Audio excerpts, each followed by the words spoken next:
Lights are flashing, hearts are crashing.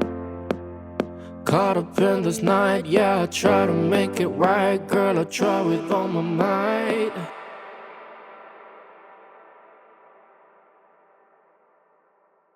I'm hoping to connect with the type of people that are welcoming, people that are ready to teach me, to correct me where I'm wrong, people that are ready to support me in this music journey.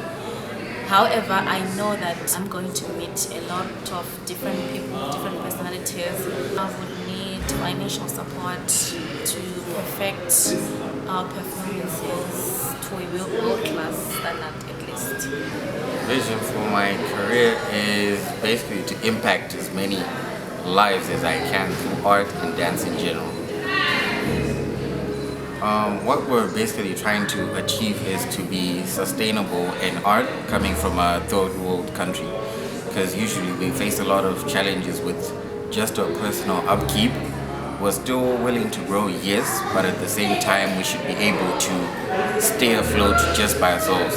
So what we are aiming to do with this project is for us to grow as a community, is to continue on our own, when we'll be able to start our own businesses or live with the monies that we've made off of it. Just changing up the tempo now.